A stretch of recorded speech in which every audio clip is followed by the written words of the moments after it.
Well, good morning and welcome to this Integrated Skills webinar. We've been actually going a few minutes for those of you who've just joined us, but we want this morning to be a continuation of the chat that we've been having so far.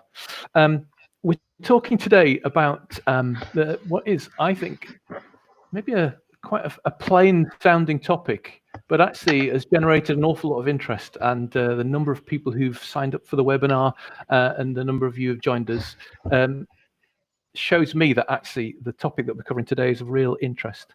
So the topic we're looking at is how to set up and run successful reuse shops at your waste sites. And joining us today, I've got two experts. They're both from Leeds. Well, that's debatable actually, but they're both resident, or at least related to Leeds, working in Leeds, related to Leeds. That will do. So I wanted to introduce myself firstly. My name's Stuart Henshaw. I'm the Business Development Director at Integrated Skills. A bit more about me in a second, but I wanted to introduce Liz Behrens from Leeds City Council. She's a Waste Services Manager. Hi, Liz. Good morning, everybody. And I wanted to introduce Louise Megson from Revive Leeds. Hello. Hi, Louise. Hiya. We'll be talking, we've got an hour together to actually talk through the whole issue of how to set this up. Firstly, I wanted to thank you for joining us. Just to tell you a little bit about the format. So I've got a little introduction piece just to tell you a little bit about the webinar series that we run, what we've been doing, how this webinar fits into that. And then I'll be handing over to Liz, who'll be talking about really from the authorities' point of view, how and why they set up the reuse shops and the sort of the mechanics, the process of how they did that. And then we'll be hearing from Louise, who's really kind of responsible for running the shops and talking about the I've been talking about this in terms of added value. Louise very kindly corrected me a week ago and says, look, this is social value we're talking about here. So Louise will be picking up and telling us about some of the social value aspects. And each authority has got a responsibility to fulfill the social value act. And so all of their projects need to really consider this. This is going to be a great webinar. I can already sense that this is a really good topic, and we're going to have some fun doing it. It's one I've been looking forward to because it kind of follows on so well from what we've been doing before.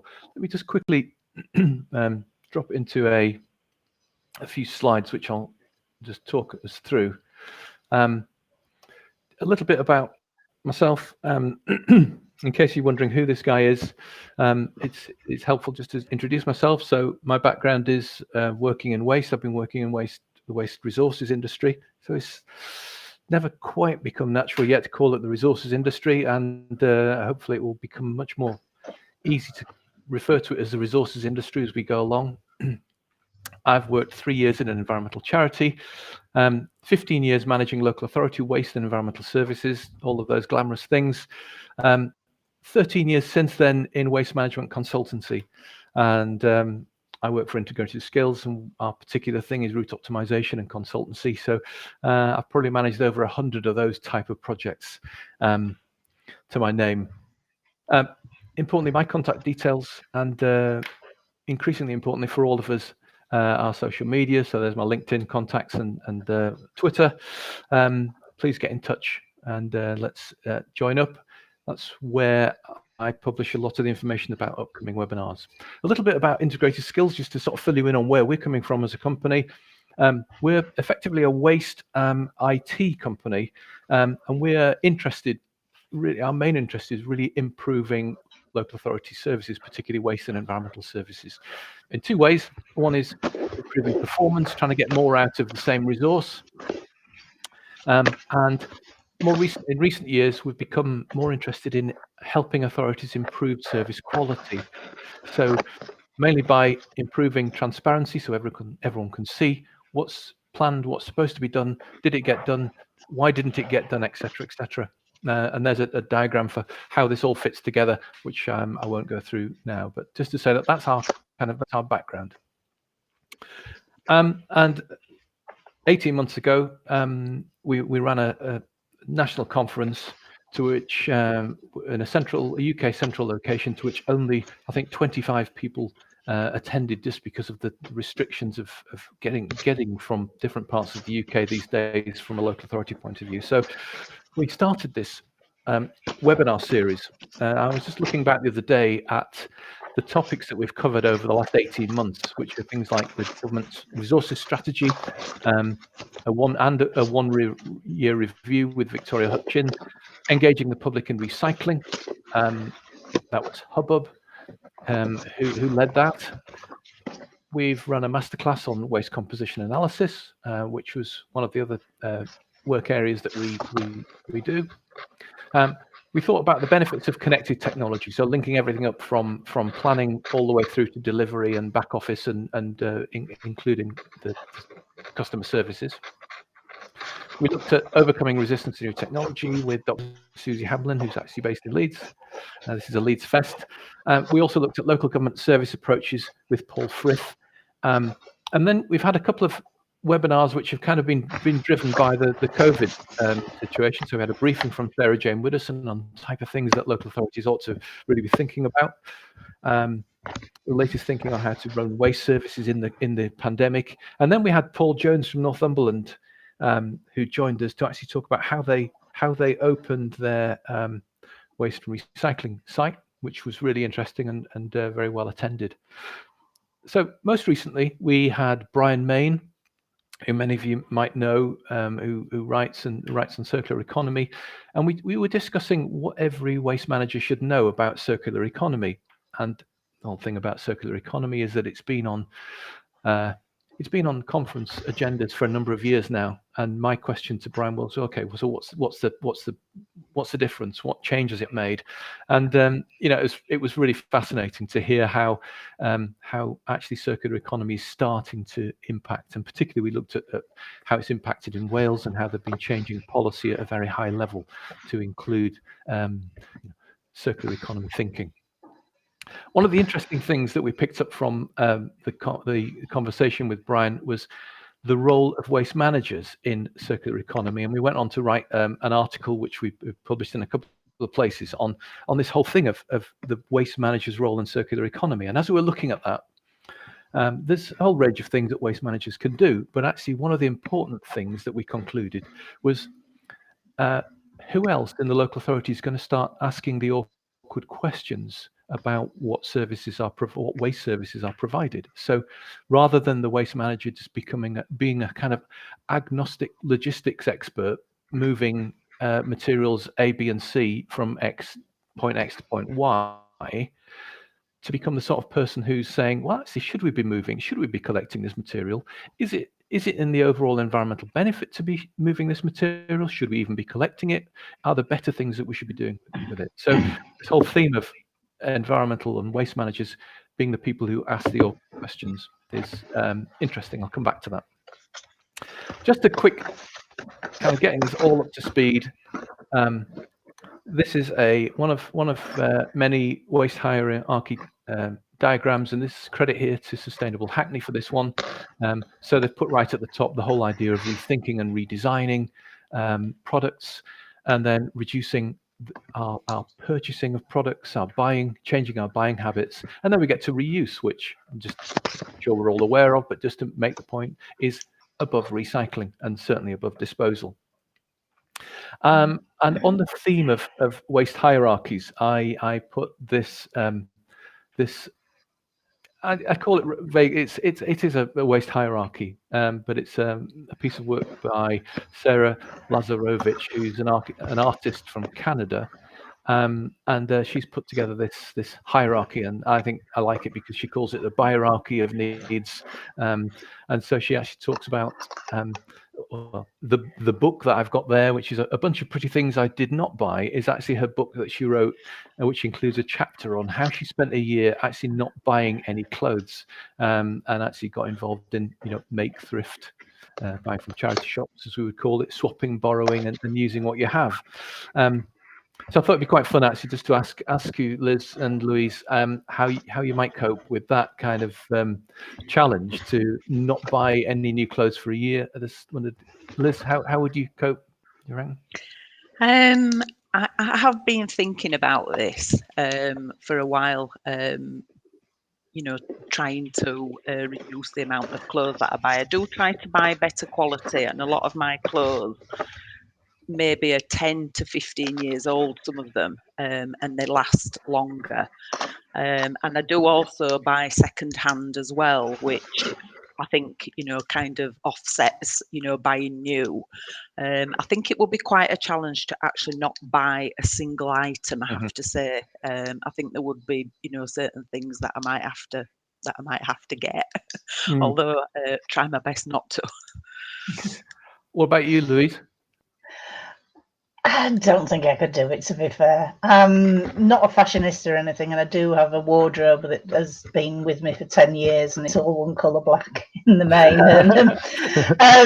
Yeah, unfortunately, things do wear out, and I don't think I would able to easily replace everything with charity shop gear. However, I can't stop going through the rails when I go down to the shop. I absolutely adore it. It's just go through and just finding all these lovely things. So I am gaining to my wardrobe with all this additional stuff, and I am giving it back as well. So there is quite a lot of the swap going on, but I doubt if I could do a whole year.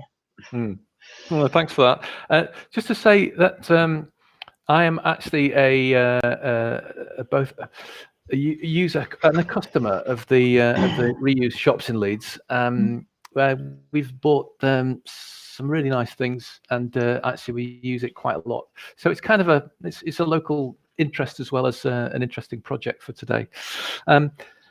So enough of this chat. Let's get on to some of the meat of the conversation. Liz, I wonder if I could introduce you. You're the Waste Services Manager at Leeds. I wonder if you could give us some context. You tell us in your bio that you're crazy about waste. Were you always crazy about waste? Was waste management something you always wanted to do, or was it a plan or an accident, as we often ask? Yeah, it was a complete accident. I started work at 19 for West Yorkshire County Council on the junior entrance scheme at the County Hall in Wakefield. After about 6 months, I was posted to waste management and land reclamation, and about 37 years later, here I still am in waste management. And it is an absolutely fascinating area, and there is just so many different strands to it that we could talk all day about all the different disciplines that are involved in the management of waste, and I've pretty much been involved in nearly all of them now in that time. And the latest things that we've done, sort of in the last 5 years, the reuse shops, just keep that bubbling, and Brilliant. keep it interesting. Brilliant. Thank you. I wonder if I could ask you to just introduce us to the project. I mean, this is a great project, and it's kind of doing all the right things. Actually, Liz, before we do that, let's just engage with those people who are joining us today. And I wonder if I put up the following survey, whether you could actually help us. So what's the main reason that you actually have not opened a reuse shop at your authority? I'd be grateful if you could just tell us what is your main reason out of the 3 reasons we've shown so far. I'll just give you a second just to think about that, and then we'll see if we can't address those during the webinar session.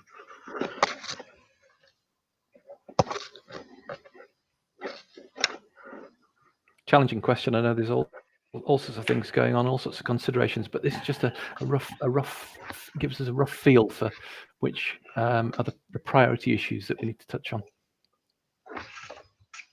Liz, you in your bio you talked about when you start. I think was it when you started Leeds City Council were recycling something like 3%. I think it was. I seem to remember a figure about 8%, Right, okay. and that was in around 1998, I think. Yes. Somewhere around the sort of 8-10%. We're now at 38%. Yes, those days when we used to wonder whether 25% was actually, possible. Let's have a look at the results. I'm just going to close the. This is very technical, Stuart. I know. Yeah. No, I'm just waiting to see. I can't even press the right button.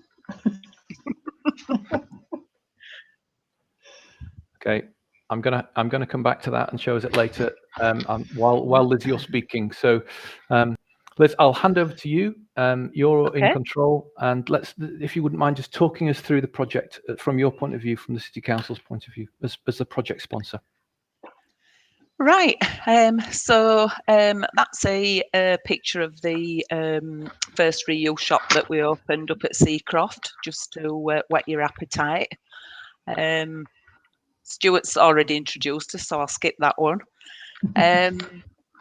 What I was going to say here, and we've also touched on this as well, is you can probably tell from my accent that I'm a northern girl, but I can assure you that it's not all flat caps and whippets up here.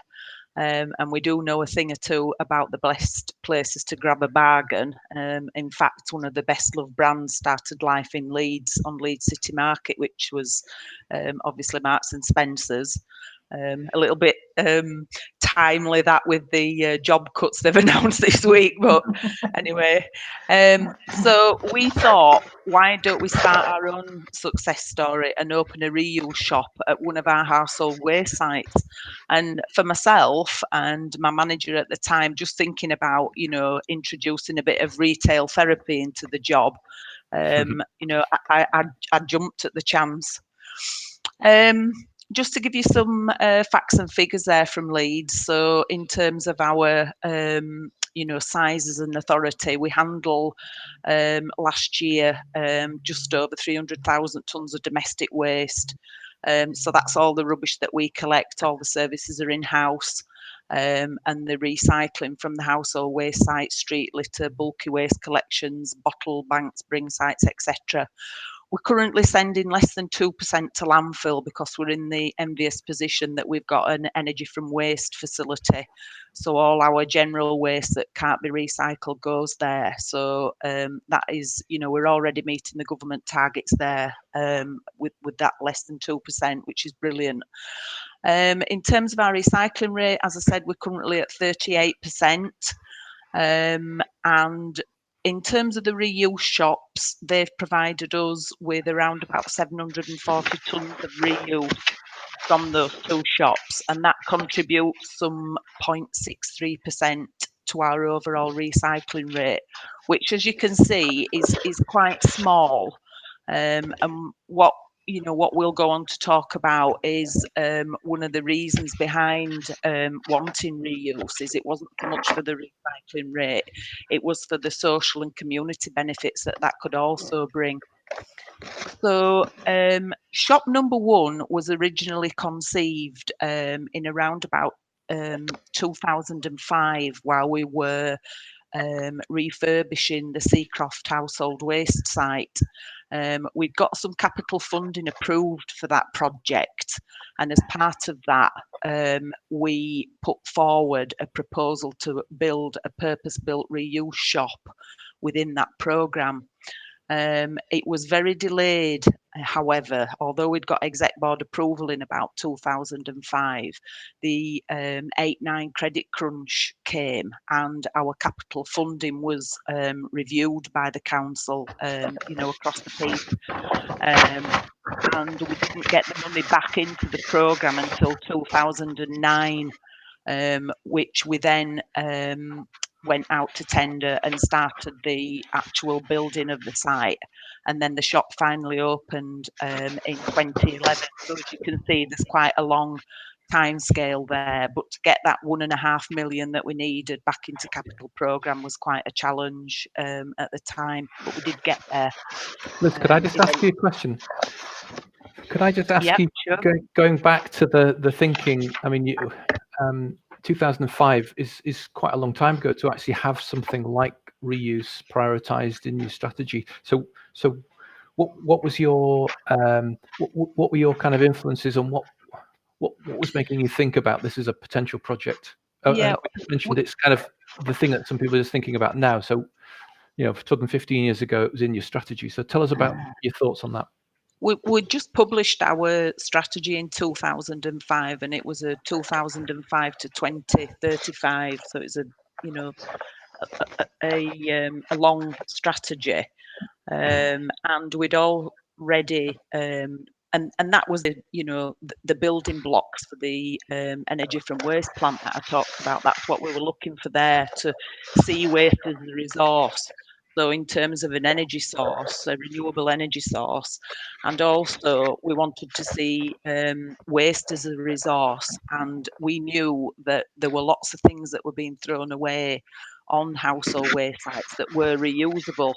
And we had a very strong community sector in Leeds, who we were already working with at that time. They were already reusing, you know, certain materials, and it stemmed, you know, right back to there, and, you know, to the managers who were around at the time. You know, we thought, you know, this could be something, you know, that is going to change how people shop, buy, and you know, going right up to today, to the things that we're now trying to do, you know, in terms of what you said about the hierarchy of needs, getting people to choose second hand, to not buy as much. So even way back then, we knew it was going to be a long road, and we're still on it now, you know, all these years later. We thought that what we'd seen Warwick do, you know, I make no bones about it, Warwickshire County Council were already running reuse shops back then. We saw what they were doing, and we thought this is something that we could do too.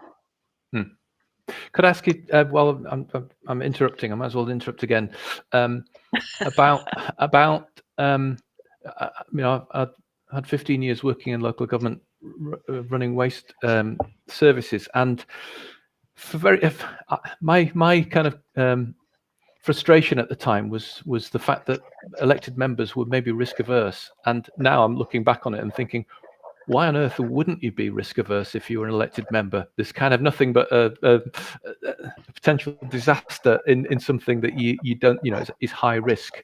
I'm being slightly sarcastic, but you know, it's a high risk project. Why as an elected member would you say, yeah, we're going to put our hands up and take this financial risk? And you know, the whole issue of whether it was actually going to technically work, whether you're going to find a partner who's going to run it, and all of these bits and pieces, these moving parts fitting together. So how did you get member support for it? And I'm sure that's one question that some of our listeners, attendees, will be kind of thinking about themselves. So if you could give any thoughts on how you did that back then. Well, there's a range of things, really. I mean, our director at the time was very pro reuse. And we, as I said, we had a very strong reuse community sector in Leeds at that time. And members were obviously a link between the local authority and the third sector groups. So it wasn't too difficult a job to convince members who were in the Seacroft area of what benefits opening a shop there could bring. And we took them along the journey with us. So, you know, probably jumping ahead to, you know, I don't know whether I cover it or not, but we actually made a lot of visits to Warwick to look at their shops. We took the third sector groups that were active at that time along with us as well, to show them how it was being done, what the pitfalls were, you know, what the benefits were. And we took members along as well. I think we took a couple of members at the time down. You know, we literally got a minibus up, got interested people along, and took them on that journey with us, so that they understood and they could see, you know, an actual shop operating, and why couldn't we do it. So once we'd done an option appraisal, of the pros and cons as to how it would operate and how we believed it would work. It was quite an easy job, really, convincing them that we weaved in, the construction of a shop into that capital programme. Great, thank you. Sorry, I interrupted you, and hope you didn't lose your drift. But anyway, back into your thoughts. That's fine. I think we're up to. Are we up to? Oh, hang on. I've got 2 laptops going here, and I keep pressing the wrong one.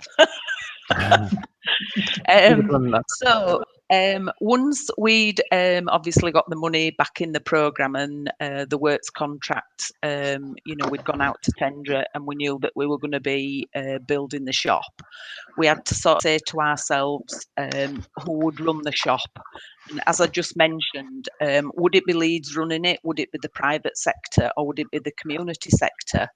So we'd been to Warwick many times to see their reuse shops.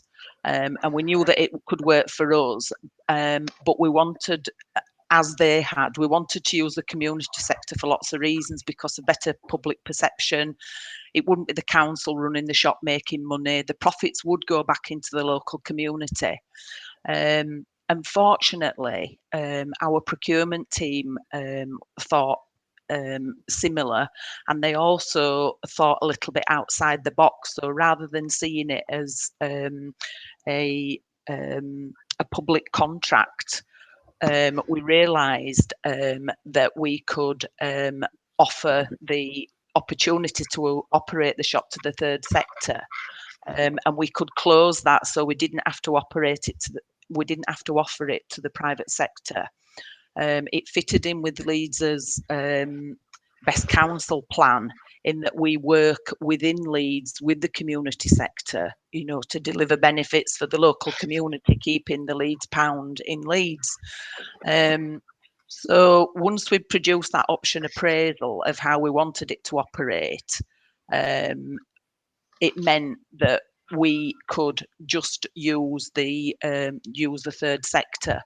And also, interestingly, and something which made it a lot easier for us, is that the procurement team also recommended that, because we were going to offer the use of the shop through a lease, it was not part of the procurement services, part of procurement of a service, and therefore not subject to EU procedure rules at the time, or the public contract regulations.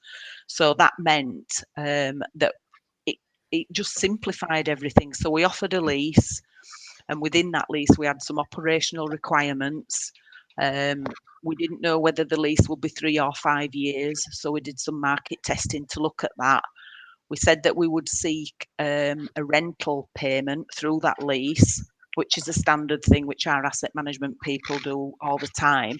But also within that, we would ask for a share of the profits based on a percentage, which again was something that Warwick were also already doing. And we'd ring fence those profits for development of other reuse initiatives. We were very keen that the shop would be self-sustaining.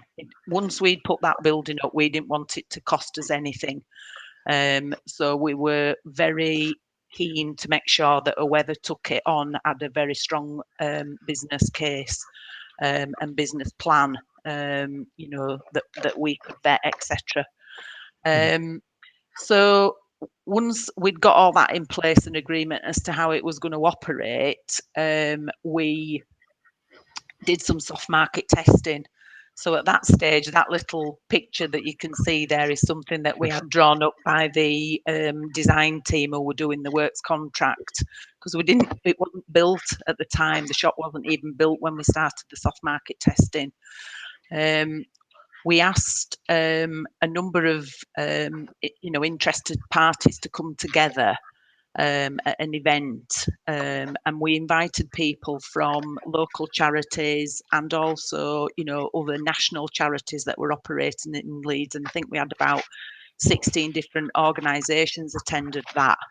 So we explained to them that what was on offer was a brick warehouse building the size of the building. It would have a drop-off area with a roller shutter door to the side, which made it easy for drop-offs and collections and so on. It'd have a shop window, a front door, and that we'd kit it out with toilets, obviously services and things like that.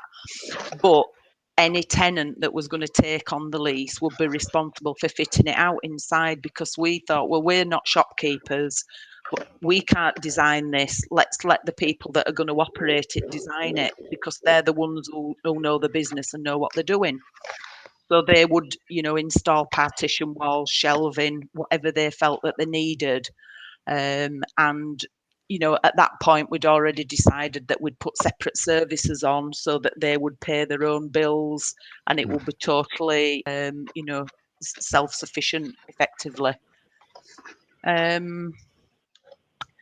The soft market testing event was quite interesting, actually, because there was a lot of nervousness, particularly from the national charities. So, we had the likes of Sue Ryder, RSPCA, Salvation Army, some different groups. And because they didn't have a lot of experience of running a reuse shop on a household waste site, I think there was a lot of questions, going back to Stuart's question, is, it's a big risk. Is it viable? Is it going to work?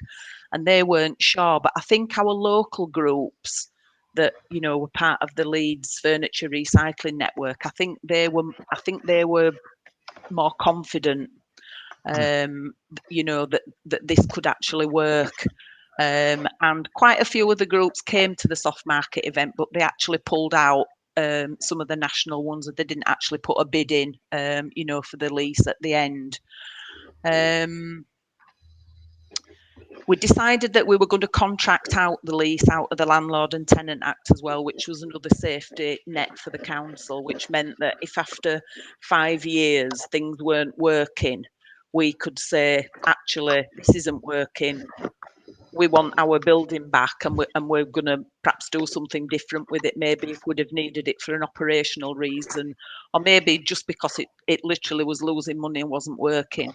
That also caused a little bit of nervousness with the organisations that were potentially going to bid for the lease. But we were looking at 3 to 5, and we overcame that by saying, look, we'll offer you a lease for 5 years, and as long as it's working, we can extend that.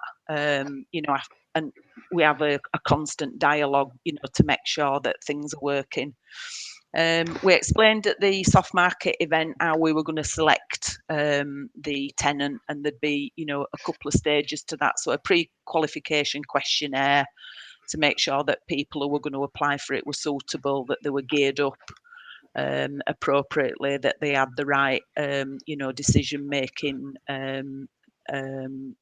structures in place within their organisations, and they had, the backing of their organisation.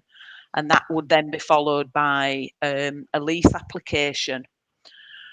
So the PQQ is just a standard thing. Anybody from a local authority will know about that. So we're just looking at their organisation, confirming their experience and getting general information. I'll just skip actually on to the next one, because I think that's fairly self-explanatory, is the sort of pre-selection. The tenant selection, what we explained was that bids would be based on a 60-40 price quality split. So the rent that they were going to offer, and we gave them a baseline that we were looking for, of offers above, and that was based on a market value for warehousing, because it was quite difficult for our asset management people to work out what the market value, per square foot was for this, because it wasn't a high street shop, and it wasn't a warehouse either. It was something new, so we kind of pitched it somewhere in between there. And what we were really looking for, as I said before, is we were looking for the social benefits that these organisations could bring to Leeds in terms of volunteering, apprenticeships, working with the local community, offering jobs and employment. So the quality side of the bid along with the business plan that they'd need to submit for that, is something that we really did scrutinise, and that was another way that we mitigated, you know, the risk of this not working. We asked a lot of questions of the groups who submitted business plans, you know, to clarify, and some of them missed things out that we use some of our finance managers who are used to looking at these kind of things, you know, working with Excel sheets, numbers and all this sort of stuff. And one or two organisations that bid had missed some really straightforward things out, but we use that sort of experience that we got to be able to ask them the questions and get additional information and make sure that the business plans actually stacked up. Obviously, you know, that's fairly straightforward. And, you know, from there, how we selected the tenant. The lease, as I said, was for 5 years. And as part of that, which is something that I don't think they normally have in leases, but working with our project team, we had a guy on there from asset management, Andy Gledhill, and he came up with the idea that we would have an operational requirement, and that had a series of about 26 items which would tell the operator how we wanted them to run the business and requirements of them, you know, as part of the lease. That just gave us a further element, I suppose, of control, rather than just, you know, giving somebody a lease and going, right, off you go. I mean, that involved things like regular meetings, you know, they have to let us know about any staffing changes, visits, things like that, you know, media. If media get in touch with the shop, they need to get in touch with us. So it's all managed, you know, professionally, and for them to make sure that they behave in a professional manner and that they meet all the health and safety requirements. Just to make sure it was like a mini Marks and Spencers, really.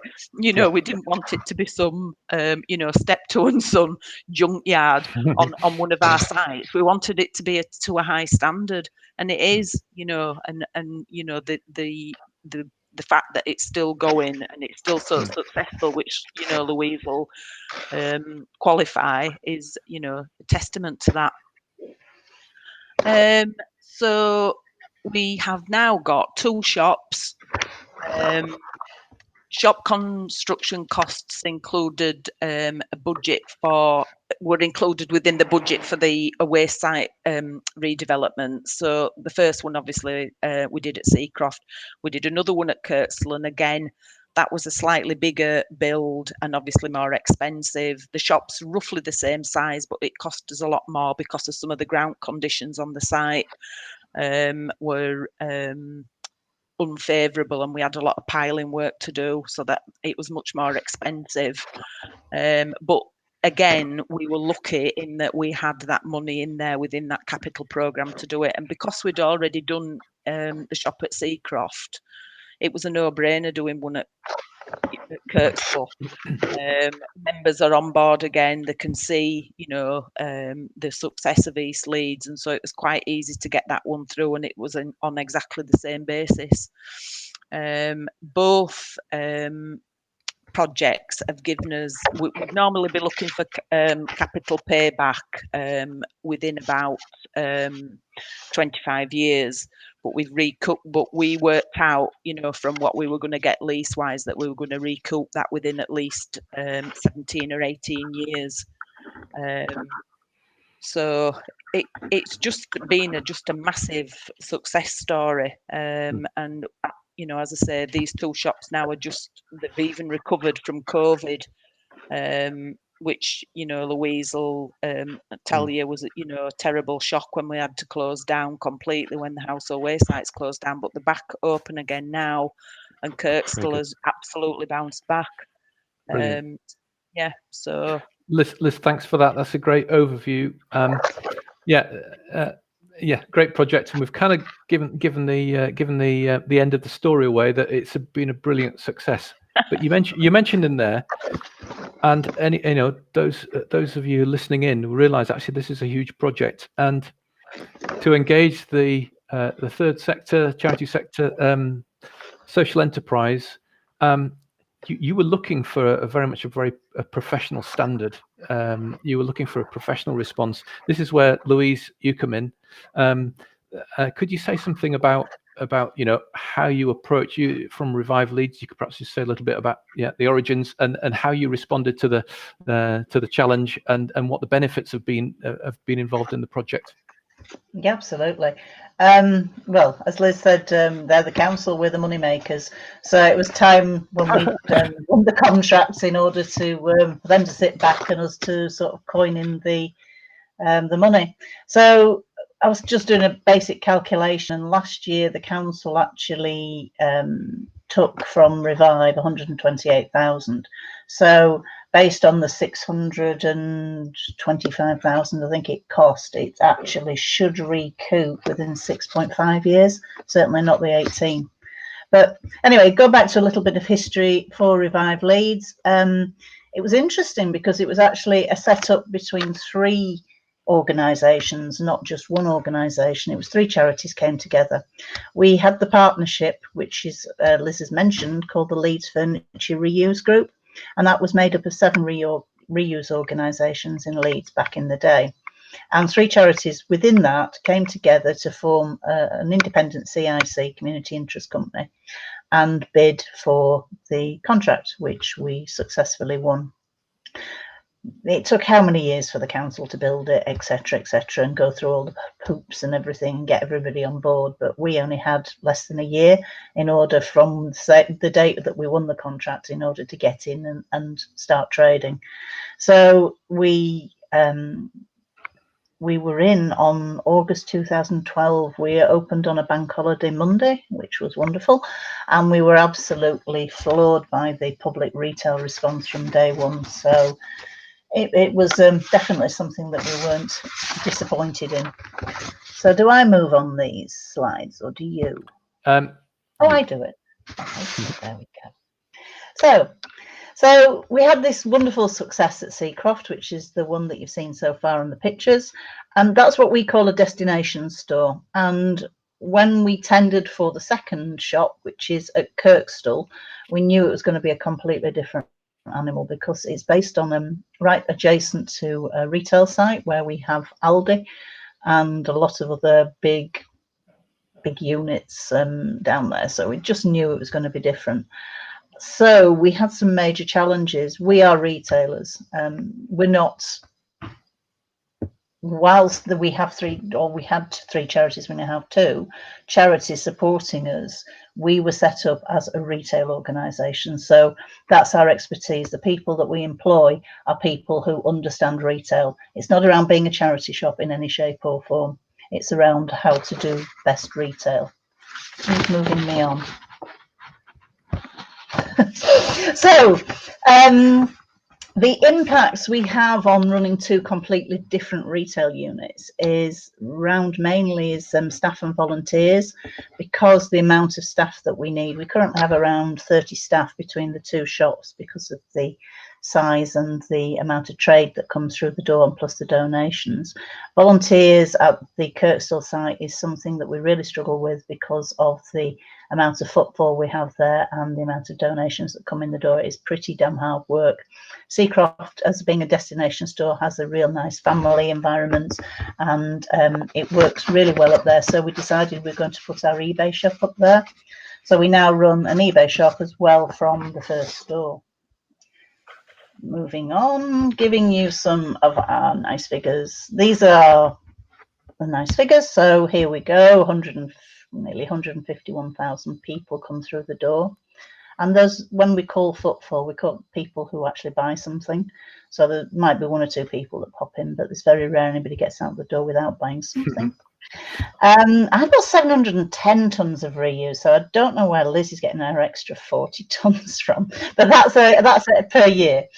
It could be some textile waste. I noticed that actually this morning. That could be the reason that our data team have added that in. So right, okay, yeah, we just count on our reuse. I don't think the rags, etc., were counted in on that. So anyway, 11,167 volunteer hours and 1.3 million individual items sold, which is a heck of a lot of glasses. And turnover, we just about reached 1 million in the last financial year. Louise, could you Yes. say there how many jobs I mean, you know, as well as volunteer hours, what about the jobs that you've created? We have 30 staff. 30 staff. Yeah. So you've 30 staff got across two sites. You've got some full-timers there, haven't you? Well, I would say that quite a majority of it is full-time. We do have a lot of what we would call zero-hour contractors, but that's mainly because we work seasonally. So Kirkstall's within the student catchment area. So we get quite a lot of people who, when they're at university, come and work for us through the year on part-time. So we use a lot of that kind of workforce as well. So it's giving quite a lot of people, but we also have, particularly in Seacroft, we have majority of the people up there are full-time. So you've probably got 15 people up there on full-time contracts.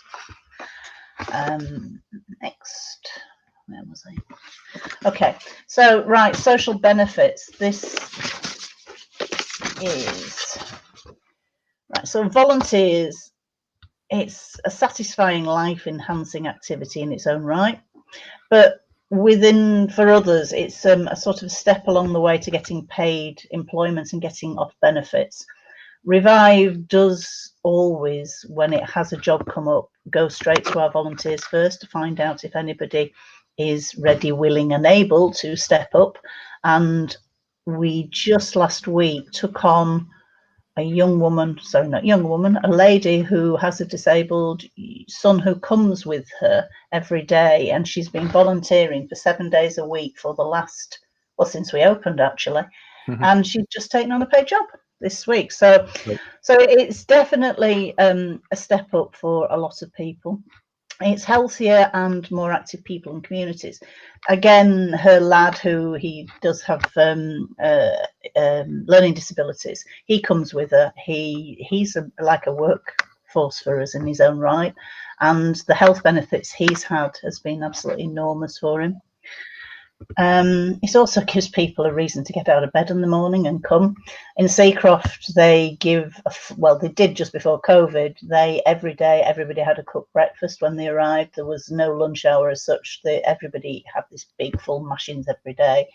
And it was all paid for by Revive, just in order to get the volunteers in and up and working. Great. So, affordable goods, obviously people living in poverty getting affordable items. We are not charity shop. We're not charity shop prices. We sell all clothing for £1, coats £2, children's clothing all 50p. The turnover is phenomenal, so we can keep the prices low. Obviously the community, they feel like they're just not getting rid of the rubbish. If they are going to the tip as they see it and they're getting rid of the rubbish, that's one thing. But they actually feel, because we're a charity, and I think Liz alluded to this earlier on, it's because we're a charity that people actually come to us and bring us the stuff. And they take more care, and they're definitely more responsible about handling items more carefully in order that they can be reused rather than just broken and dumped. And of course, that's good for the new carbon social value that's going to be counted from now. We're moving off tonnage apparently, and we're moving into carbon weight. So that's going to be an interesting thing. And finally, it's around, again, spending locally and the local Leeds pound. Again, Liz mentioned it earlier. We really, really want to make sure that everything that is spent within the shop goes back into the local community and to Leeds in particular. And that was very critical when we did the tender. And it's also really critical why small local charities are used as opposed to your large nationals where you might find the money is going down to London for research or whatever it is. This is all the profits literally go back into Leeds and back into the people in Leeds, which is it closes the loop of the reuse level of the waste hierarchy.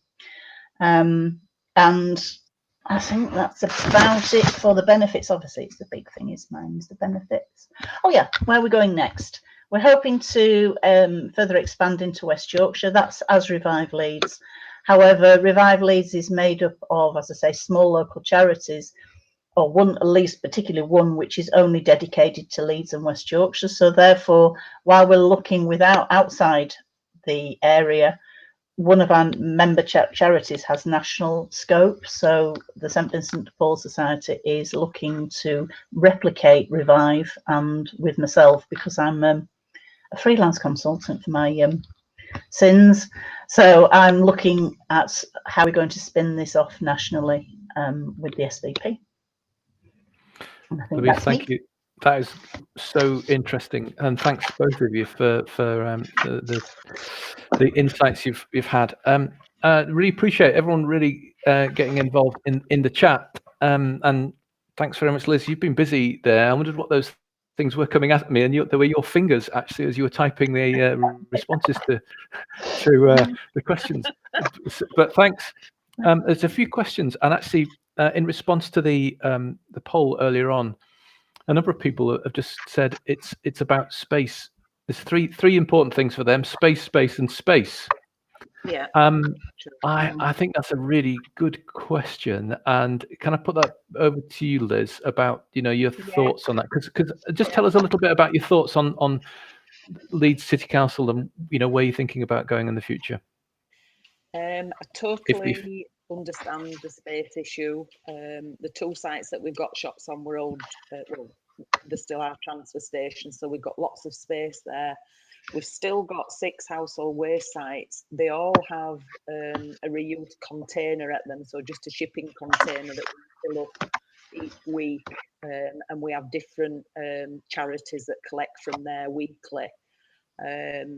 So one of the things that we've been looking at is where do we go next with these 6 sites. And one thing that you might want to consider is something that Louise is also involved in for another local authority, is selling the goods off-site, maybe at a building, that maybe the council could lease to the organisation, or maybe they could, make their own arrangements with the private landlord.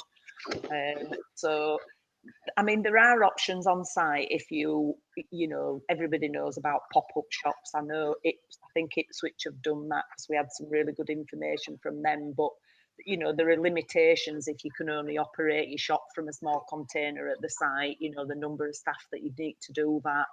And one of the things that we've been exploring is there a possibility to bulk up all the materials from the sites where we don't have space to an off-site location, and maybe we have a hub there where we sell things from. So that's one of the things that we might be looking at next. Thank you. We've got a question about upcycling, and is it straight in and out, Louise, or is there an upcycling operation where you kind of trying to add some value and also social value and training to the items? To be fair, the amount of donations, as you saw, the amount of units that go through, the chances of actually getting time to do any upcycling are pretty slim. What we do have a tendency to do is when we're dealing with small electricals, they get a clean, they get a good test. We find a remote if there's a remote missing for a good telly. So, but that's about the limit of it. We don't actually physically do any upcycling. Okay. We've got loads of questions. Thanks very much for you. Without any prompting, we've got loads of things we can actually talk about. It's going to take us all our time just to sort of address some of these. There's a question here about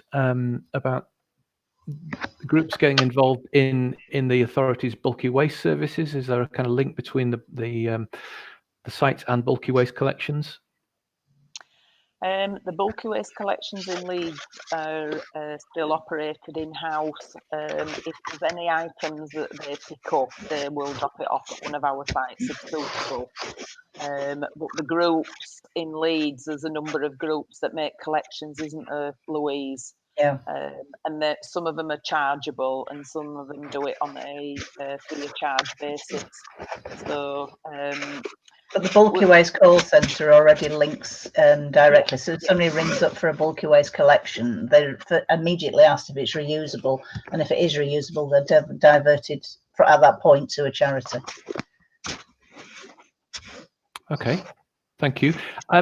Liz, can I go back to your sort of strategic plan? For those who obviously raised the question of space and having space available and having the opportunity, I'm guessing there are certain time windows that you can only do this kind of project.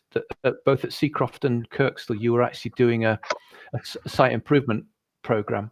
Could you just talk over about kind of how you fitted into the program and how important that is?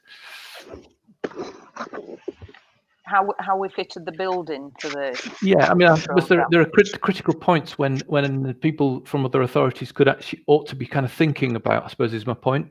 Could you say something about the critical moments? And because it's not actually 6 months before you go live with something, you actually need to be in. Yeah. We did it at the pre-planning stage when we were, sitting down initially with our design team and architects, and, they will come to you and say, right, what do you want? And we said, well, we want a waste transfer station. It needs to do this, this, and this. And also we want a household waste site with X number of bays. And we also want a shop. And this is the size of it.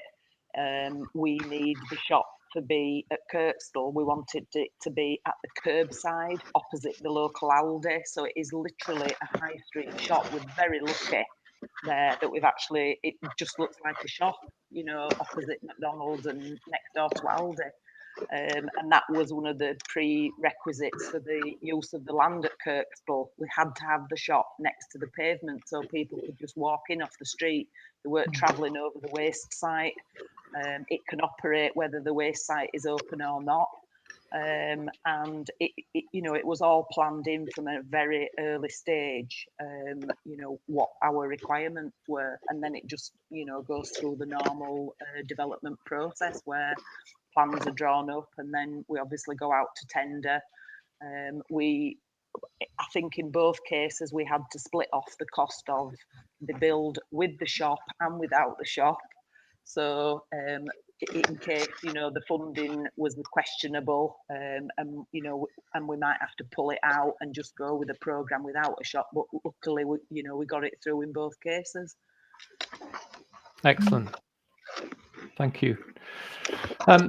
Louise, any thoughts on advice to authorities listening in, joining us today on going about this sort of project and something particularly in view of, I suppose, your expertise?